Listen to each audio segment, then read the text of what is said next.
Yo, what is up guys? Delboy here, aka Blue Collar Sports TV. Hopefully you guys are doing well. If you're new here, smash that like button, hit subscribe, all of that good stuff.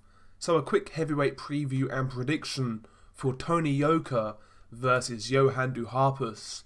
This fight goes down on the 25th of September, goes down in Paris in France, and it's a battle between two French heavyweights. The up-and-coming Olympic gold medalist, Tony Yoka, and the grizzled veteran, Johann Duhaupas. I actually quite like this fight, I have to say. I like it in the sense of it's a great learning fight for Tony Yoka, and, in comparison to his previous competition, this is certainly a step up. For a 7-0 prospect, Tony Yoka's resume so far isn't too bad. He's fought guys like Michael Wallish, Alexander Dimitrenko, Dave Allen, Jonathan Rice. These sort of guys are good in your first 7 fights in the heavyweight division. But as far as I'm concerned, Johann Duhaupas is definitely a step up from those guys. So from that perspective, I am actually looking forward to this fight. So far in Tony Yoka's career as a pro, I've been relatively impressed. I think he's done pretty well, to be honest. But I think we're going to find out a lot more about him in this fight. So yeah, I like this fight personally. Anyway, let's briefly talk about the tail of the tape. Tony Yoka has a record of 7-0 with 6 knockouts. Johann Duhaupas has a record of 38 wins, 5 defeats.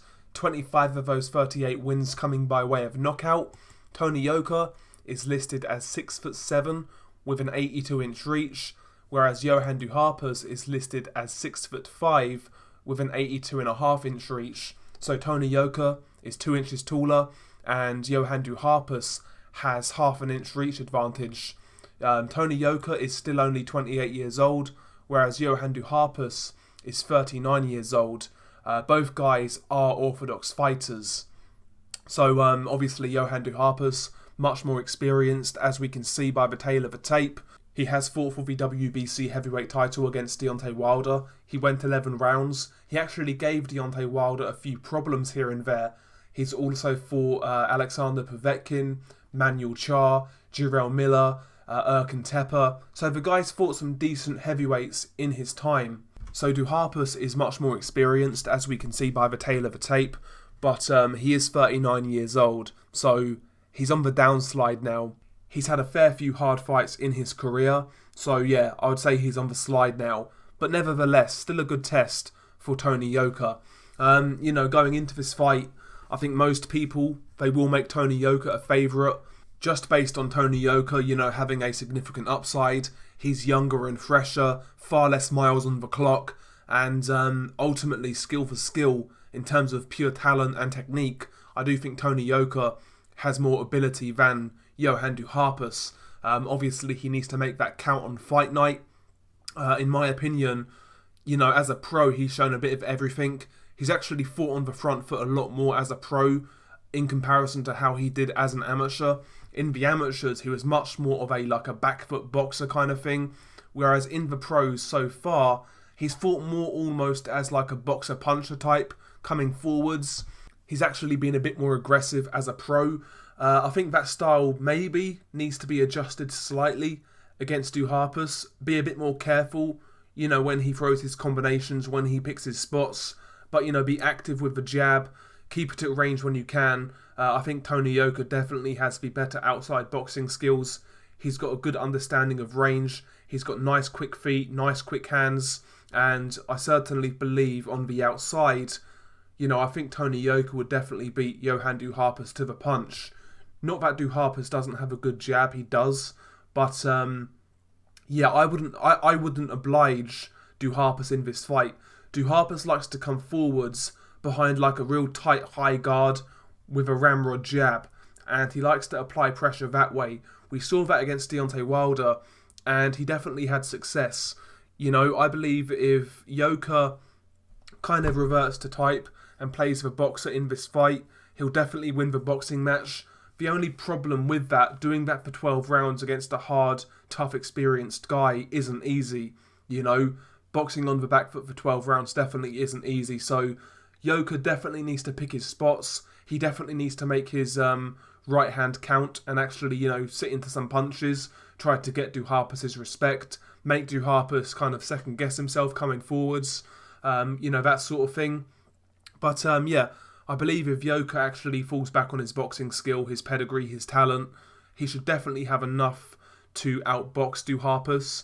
Can he stop Duhaupas? I mean, Duhaupas has only been stopped by big punchers, Povetkin and Deontay Wilder. It took Wilder 11 rounds to knock out Duhaupas, and Povetkin knocked Duhaupas out in 6 rounds, but Duhaupas took that fight on like 24 hours notice. So, the guy is very hard to stop. As we saw against Jarrell Miller, a juiced up Jarrell Miller could not stop Johann Duhaupas. So Duhaupas definitely has a good chin. But yeah, I would say personally, if he is to stop Duhaupas, it's definitely going to be late, just based on accumulation. I'd be very surprised if Tony Yoka goes in there and blasts out Johann Duhaupas. I'll be very surprised. If there's any sort of stoppage, I think it'll be a late accumulation stoppage where, the older Duhaupas can't really defend himself anymore. But yeah, Tony Yoka just needs to do what he does best. Box, move, set your feet when you need to, and yeah, just, outbox Duhaupas. As for Duhaupas, he needs to try and test the chin of the young, unproven Tony Yoka. One criticism for Tony Yoka in the amateurs was his chin. He was knocked out a few times, so obviously, Duhaupas needs to try and test that chin as often and as much as possible. Come forwards behind that nice tight high guard, apply pressure, keep on using that jab, and just try and make it a rough, tough fight for the young, inexperienced Tony Yoka. But yeah, I think this fight really is going to tell us a lot about Tony Yoka. His name's been bandied around a lot in regards to the heavyweight prospects. A lot of people rate him. I think the guy is a very interesting prospect. I think he's got some really nice skills, got a lovely jab, quick hands for a heavyweight, quick feet. He's very athletic, throws some nice combinations. He's definitely a talented fighter, but I've always had this sense that he's fragile, that he's an accident waiting to happen. Do sometimes when you just get a gut feeling about a fighter, it's not even a gut feeling, I've seen it in the amateurs when this guy's been chinned, but as good as he looks sometimes, I'm not fully convinced. Is Duhaupas going to be the guy who could expose that? I think he's probably a bit long in the tooth. I think he's a bit too old. But I wouldn't be surprised if Duhaupas gives him a few issues here and there. But ultimately, I've got Tony Yoka to win this fight. And I'm going to say Tony Yoka on points. I don't think he's going to stop Duhaupas. If he gets a stoppage win over Duhaupas, it's definitely a really good performance in my opinion. But we'll see what happens. Yeah, I've got Tony Yoka by points. Share your thoughts below. What do you make of this fight? Do you believe Duhaupas could pull off the upset? Or like me, are you backing the young favourite in Tony Yoka? Share your thoughts below. I actually really like this fight. Peace.